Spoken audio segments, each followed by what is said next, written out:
नमस्कार दोस्तों, स्वागत है आपका स्टडी फॉर सिविल सर्विसेज में। वीडियो को पूरा देखिए। कोई भी आपका फीडबैक है, कोई सजेशन है, तुरंत वीडियो में कमेंट करके जरूर बताइए। अच्छा लगे तो वीडियो लाइक जरूर कर लीजिए और ऐसे वीडियो लगातार फ्री में पाने के लिए चैनल को तुरंत सब्सक्राइब कर लीजिए और बेल आइकन को जरूर टैप कर लीजिए ताकि आगे भी सारे वीडियो आपको मिलते रहे। यूट्यूब में फॉलो करते हैं तो प्लीज ये वाला फ्री टेलीग्राम चैनल जरूर ज्वाइन कर लीजिएगा। सारे नोटिफिकेशन, सारे अपडेट यहीं पे आते हैं, ध्यान रखिएगा। स्टडी फॉर सिविल सर्विसेज का कोई भी पेड ग्रुप अगर आपको ज्वाइन करना है तो सिर्फ 856480560660897523864455 यही नंबर है हमारे, सिर्फ जहां पे कॉल या व्हाट्सएप कर सकते हैं। इंस्टाग्राम पे हमारा पेज जरूर फॉलो कर लीजिएगा, studyforcivil.services है। ट्विटर पे हमको जरूर फॉलो कर लीजिएगा, @studyforcivils है। सारे क्वेश्चन अटेम्प्ट करिए और स्कोर अपना तुरंत कमेंट करके बताइए। दोस्तों नमस्कार, स्टडी फॉर सिविल सर्विसेज में आप सभी का स्वागत है। आरओ री एग्जामिनेशन की डेट भी आपकी आ चुकी है, जिसके हम ये वीडियोस देख रहे हैं यहाँ पे। ठीक है, आपका एग्जाम 27 जुलाई 2025 को शेड्यूल्ड है। तो अब जो है बिल्कुल लापरवाही नहीं करनी है, पढ़ाई स्टार्ट कर दीजिए अगर अभी तक आप जो है थोड़ी लापरवाही कर भी रहे थे। ठीक है, उसी क्रम में ये वीडियोस भी इंपॉर्टेंट है, क्वेश्चंस क्योंकि इंपॉर्टेंट है आपके एग्जामिनेशन में आपको देखने को मिलेंगे, तो प्लीज फॉलो कीजिएगा इस वीडियो सीरीज को आपके एग्जामिनेशन तक। फर्स्ट क्वेश्चन हमारे पास है, भारत और अन्य विकासशील देशों पर वैश्वीकरण के प्रभाव के संबंध में कौन सा कथन सही है? ग्लोबलाइजेशन, जब इंडिया में एलपीजी रिफॉर्म हुए, ठीक है, तो वैश्विक स्तर पे है ना, इससे काफी कह सकते हैं इंडिया में अगर हम जिसे देखें इसका प्रभाव, तो ग्लोबलाइजेशन के वाइड इम्पैक्ट हुए। और इसमें देखिए सूचना का प्रवाह एक देश से दूसरे देश के बीच है ना काफी तेज हो गया, प्रतिबंधित लिखा है तो ये गलत है।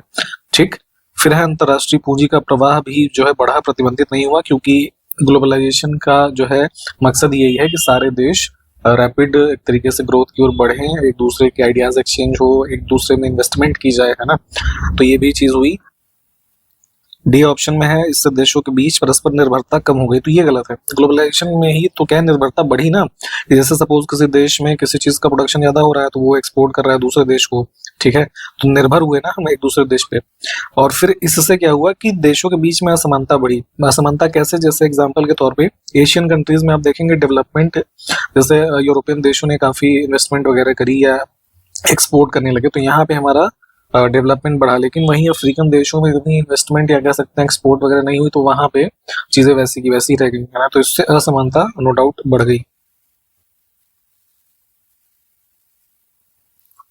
नेक्स्ट है कि लोहड़ी इनमें से किस राज्य का प्रसिद्ध जो है एक लोकप्रिय लोक त्योहार है? तो ये पंजाब में मनाते हैं ना, ऑप्शन फर्स्ट। इन विकल्पों में हमारे पास कुछ स्कीम्स लिखी हैं और किस मंत्रालय या किस राज्य से संबंधित हैं उसके बारे में सुमेलित क्या नहीं है, तो ये बहुत ध्यान से देखा करिए सही गलत क्या पूछा जा रहा है। तो तीनों ही हमारे ठीक हैं, इसमें गलत कुछ भी नहीं है। देखिए राज्य सरकार तथा केंद्र सरकार के द्वारा जो बजट प्रस्तुत किए जाते हैं, है ना, तो उनके टाइप्स में से कौन सा एक नहीं है जो विकल्पों में लिखा है? तो सर्किल बजट जैसा कुछ भी नहीं होता ना। नेक्स्ट है, महादेश रचना संबंधी प्रक्रिया क्या होती है? तो एपिरोजेनिक या फिर इसको ये कॉन्टिनेंट फॉर्मिंग मूवमेंट भी कहा जाता है, जिसमें जो हमारी अर्थ क्रस्ट है तो उसपे क्या है कि जो अर्थ क्रस्ट के हिस्से हैं, है ना, तो उसमें कुछ चेंजेस है ना कॉज होते हैं, कह सकते हैं वर्टिकल या जो है कुछ ब्रॉड लेवल पे, है ना, तो जिससे लैंड एलिवेशन हमारा चेंज होता है, तो ये प्रक्रिया को एपिरोजेनिक कहा जाता है, ऑप्शन फर्स्ट। थोड़ा ये जो भी टर्म्स होते हैं ना हम जो देख रहे हैं, तो यहाँ पे चूंकि चीजें शॉर्ट में बताई जाती हैं, लेकिन आप जो है इसको साथ के साथ थोड़ा डिटेल में देख लिया करिए। इसमें क्या सही सुमेलित है? इंडस वैली सिविलाइजेशन से संबंधित साइट्स और किस नदी के किनारे ये स्थित रहे? तो इसमें सही है ये दाश रिवर वाला सुतकांगी डोर। बाकी जो इंडस वैली की साइट्स हैं, जैसे दाइमाबाद प्रवरा रिवर से एसोसिएटेड रहा, आलमगीरपुर हिंडन और मांडा जो है चिनाब। ठीक, इसमें से कौन सा सुमेलित नहीं है? हमारे पास ये जो 16 महाजनपद थे, है ना, तो उसमें से अंग, ठीक, तो इसकी कैपिटल थी चंपा। अन्य तीन विकल्प ठीक है, इसको देख लीजिए। गुप्तचर प्रणाली का वर्णन करने वाला प्रथम ग्रंथ इसमें से कौन सा है? तो देखेंगे अर्थशास्त्र जो कि एक एडमिनिस्ट्रेशन से संबंधित जो है कौटिल्य की पुस्तक है, तो इसमें सबसे पहले इस काल में इंटेलिजेंस सिस्टम वर्क करता था, इसका उल्लेख किया गया है। संविधान के किस अनुच्छेद में ये उल्लेख है कि हमारी समग्र संस्कृति की समृद्ध विरासत को महत्व देना और संरक्षित करना भारत के प्रत्येक नागरिक का कर्तव्य है? तो कर्तव्य हमारी जो फंडामेंटल ड्यूटीज हैं भाग 4A में है, आर्टिकल 51A के अंदर। तो इनकी संख्या है कुल 11, है ना, जो कि ABCD ऐसे करके लिखी है, तो F में ये चीज मेंशन है। आपसे जो है रिक्वेस्ट है कि ये सारी जितनी 11 ड्यूटीज हैं इसको पढ़िए प्लीज, पूछा जाता है ये। किस कार्यक्रम को पुनर्गठित किया गया और उसका नाम बदल करके राष्ट्रीय ग्रामीण रोजगार कार्यक्रम किया गया था? तो स्कीम थी हमारी ये फूड फॉर वर्क, है ना, तो उसको रिनेम किया गया था इसमें 1980 में। ठीक। पृथ्वी की सबसे ऊपरी परत है अर्थ क्रस्ट, इसमें पाया जाने वाला तत्व कौन सा है? तो ऑक्सीजन, है ना, लगभग 46.6%। नेक्स्ट है कि पार्थिव ऊष्मा की वायुमंडल से धरातलीय सतह को पुनः वापस करने वाली विकिरण की प्रक्रिया क्या कहलाती है? बेसिकली जो अर्थ का हमारा ये है हीट है ना, तो सरफेस का वो एटमॉस्फेयर में हमारे जो है एक तरीके से गई और दोबारा वापस जो है अर्थ सरफेस पर रिटर्न होकर के आ रही है, तो ये हमारा क्या है, इनवर्स रेडिएशन या फिर बैक रेडिएशन। ठीक है, ये पार्ट होता है हमारा किसका, ग्रीन हाउस इफेक्ट जो हम पढ़ते हैं उसका। तो इस पूरे प्रोसेस को थोड़ा एक बार रिवाइज कीजिए।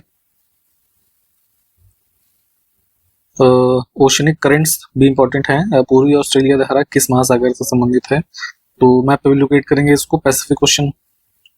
इन विकल्पों में से कौन सी सतह अधिकतम एल्बिडो उत्पन्न करती है? एल्बिडो इफेक्ट क्या होता है कि जो है एक मेजरमेंट होता है कि जो है सनलाइट जो हमारे पृथ्वी पे आ रही है तो उसका कितना परसेंट जो है रिफ्लेक्ट बैक होकर के एटमॉस्फेयर में हमारा वापस जा रहा है। ठीक है, तो अब इसमें जो भी चीजें हैं, तो स्नो कवर्ड सरफेस जो होगी ना, खास करके जैसे हिमालय वाला रीजन देख लीजिए, पोलर रीजन वगैरह में अगर मान लीजिए धूप जा रही है या जहाँ पे बर्फ वाली सतह है, तो फ्रेश जो स्नो होती है उसका सबसे हाईएस्ट कह सकते हैं कैपेसिटी होता है ये एल्बिडो इफेक्ट एक तरीके से, या जो कह सकते हैं हमारा सनलाइट है उसको रिफ्लेक्ट बैक करने का।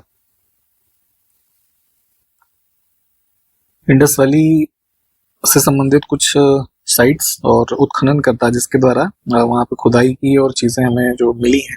ठीक है, तो इसमें सुमेलित नहीं है ना, तो हड़प्पा जैसे दयाराम सानी और लोथल के लिए SR राव। ठीक है, तो ये 2 और 3 सही है, 1 और 4 गलत है।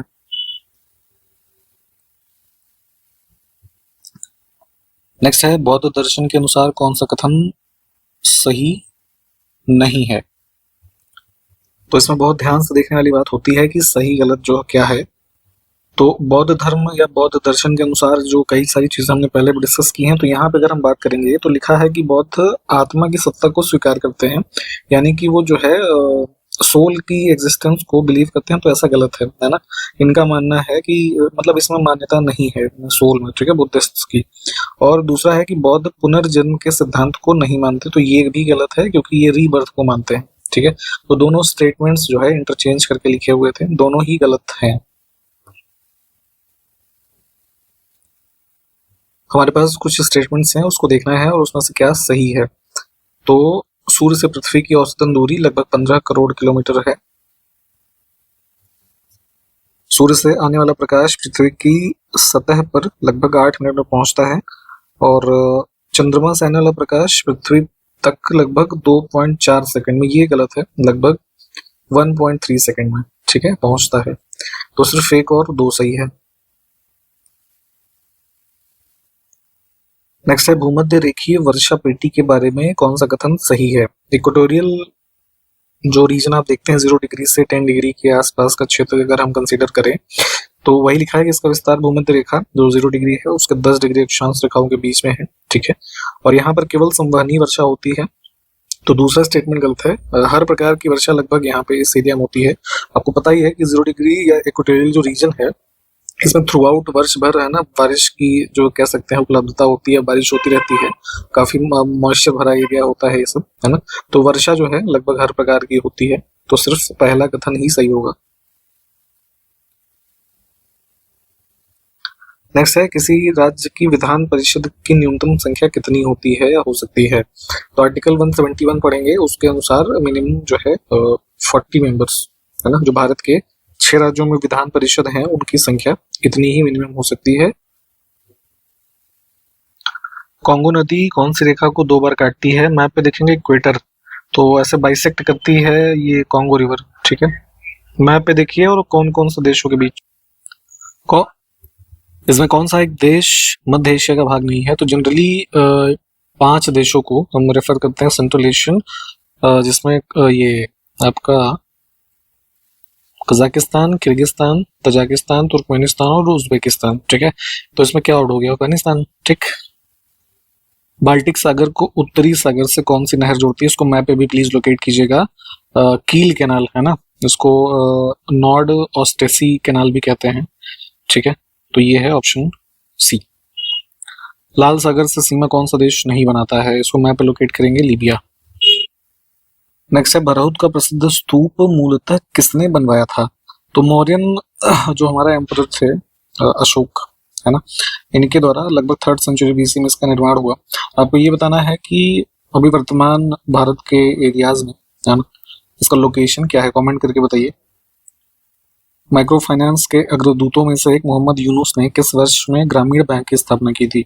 बांग्लादेश के फेमस इकोनॉमिस्ट हैं मोहम्मद यूनुस, है ना, तो इन्होंने अराउंड 1983 में, ठीक है, माइक्रो फाइनेंस के रेफरेंस में इसकी स्थापना।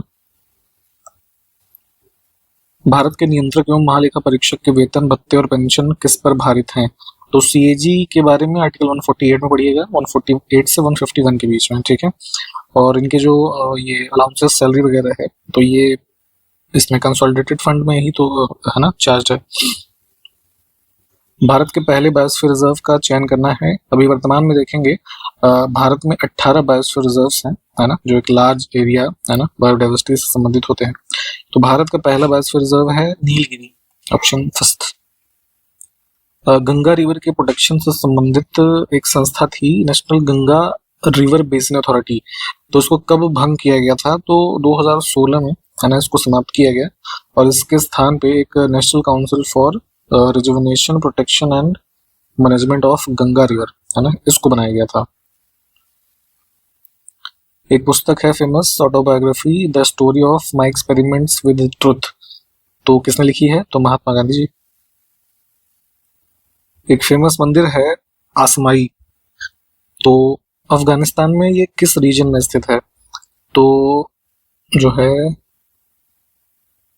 एक माउंटेन है यहाँ पे अफगानिस्तान में, असमाई माउंटेन, ठीक है, जिसको कोह ए असमाई भी कहते हैं, तो यहीं पे स्थित है। और ये कहाँ पे है? काबुल। 6ठी शताब्दी ईसा पूर्व के दौरान श्रमण परंपरा के हिस्से के रूप में गंगा घाटी में कौन सा धार्मिक और सामाजिक आंदोलन शुरू हुआ? गंगेटिक के जो प्लेन्स हमारे या वैलीज का एरिया है यूपी बिहार का मेनली, तो इसमें इस 6ठी शताब्दी ईसा पूर्व में देखेंगे तो श्रमण बेसिकली एक परंपरा है जिसका अर्थ होता है साधक या तपस्वी, है ना, तो इस परंपरा के हिस्से के रूप में बुद्धिज्म जो है ये पॉपुलर हुआ था इसी टाइम पीरियड में। इसमें से कौन सा भारतीय संविधान की एक प्रमुख विशेषता है? तो आपको पता ही होगा कि विश्व का सबसे लंबा लिखित संविधान है ना, तो यही तो इसकी विशेषता है।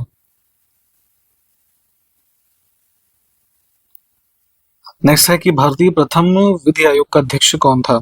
तो प्री इंडिपेंडेंस की अगर हम बात करें तो देखिए लॉ कमीशन एक काइंड ऑफ बॉडी या कह सकते हैं समय समय पर फॉर्म की जाती है जो मेनली लेजिस्लेटिव और लॉ से संबंधित रिफॉर्म्स को रिकमेंड करते हैं। ठीक है, तो चार्टर एक्ट आया था 1833 का, उसके माध्यम से पहला लॉ कमीशन बना, है ना, चेयरमैनशिप ऑफ लॉर्ड मैकॉले की थी। तो ये हो गया प्री इंडिपेंडेंस। पोस्ट इंडिपेंडेंस की बात करें तो पहला लॉ कमीशन जब बना तो वो था 1955 में, और इसके चेयरमैन कौन थे? तो उस समय अटॉर्नी जनरल थे इंडिया के MC सीतलवाड़, है ना, तो इनका नाम ध्यान रखिएगा। सही कथन का चयन करना है। इब्राहिम लोदी, लोदी वंश का अंतिम शासक था दिल्ली सल्तनत में, ये बात तो ठीक है। और खतौली के युद्ध में ये हुआ था 1517 में, तो इसमें क्या हुआ था कि मेवाड़ के राणा सांगा ने इब्राहिम लोदी को हराया था, है ना, ये उल्टा लिखा था इस वजह से ये गलत है।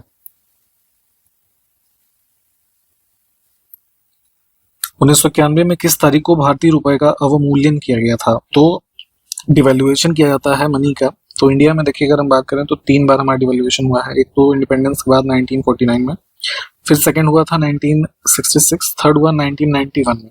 तो बेसिकली 91 में 2 बार का इवेंट है, एक 1 जुलाई को, दूसरा 3 जुलाई, है ना, तो इसको ध्यान रखेंगे। तीनों इवेंट की कब कब भारतीय रुपए का अवमूल्यन किया गया है।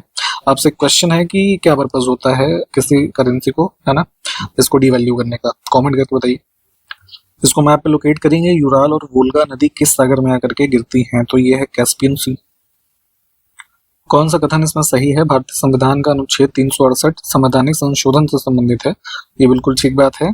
सेकंड है कि भारत के संविधान में 4 तरीकों से संशोधन कर सकते हैं, ये गलत है। कॉन्स्टिट्यूशन में एज पर आर्टिकल 368 3 तरीकों से अमेंडमेंट हो सकता है। सिंपल मेजोरिटी, दूसरा है स्पेशल मेजोरिटी पार्लियामेंट की, और थर्ड है special majority with the ratification of at least half of the state legislatures of India. ठीक है, तो ऑप्शन फर्स्ट। ये जापान के कुछ प्रमुख द्वीप हैं, अक्सर पूछे जाते हैं यूपीपीसीएस के द्वारा। इसको उत्तर से दक्षिण के सही क्रम में लगाना है, तो मैप पे भी लोकेट कीजिएगा। होक्काइडो, होन्शु, शिकोकू, क्यूशु और किनावा करके एक है ना।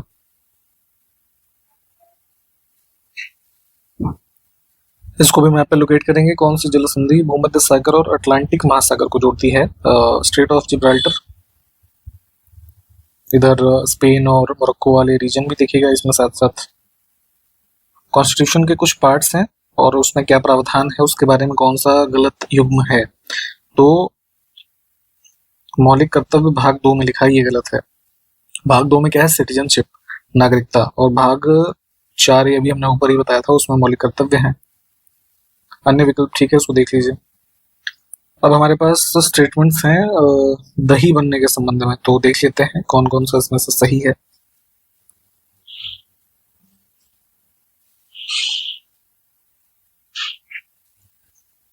इसमें तीसरा कथन हमारा देखिए गलत है। दही और योगर्ट पर्यायवाची हैं और उनकी बनावट और स्वाद बिल्कुल एक जैसा होता है। योगर्ट जो है बेसिकली होता तो दही जैसा ही है, फर्मेंटेशन की प्रक्रिया के द्वारा बनता है, बट इसका स्वाद जो है ना, दही जैसा नहीं है, ये गलत है। ठीक है, होली के त्योहार के संबंध में कौन सा कथन सही है? अभी हाल ही में हमने होली का फेस्टिवल मनाया है, तो पहला कथन ठीक है। और शरद ऋतु की शुरुआत का प्रतीक ये नहीं, दिवाली होता है।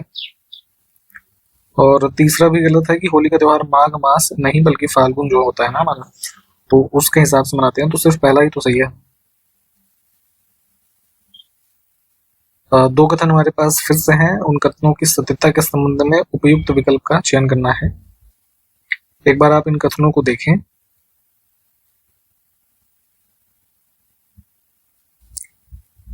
और इसका जो भी उत्तर है इन सभी ऑप्शंस में से हमको कमेंट करके बताइए। हमने सारे जितने भी क्वेश्चंस इस वीडियो में देखे हैं, संबंधित फैक्ट्स को साथ में साथ प्लीज रिवाइज करें। आपके एग्जामिनेशन की डेट अनाउंस हो चुकी है, तो आपके पास जो है अब समय उतना नहीं है, अभी भी जो है सिलेक्शन अपना अगर इंश्योर करना चाहते हैं तो हमारे आप पेड ग्रुप से जुड़ सकते हैं।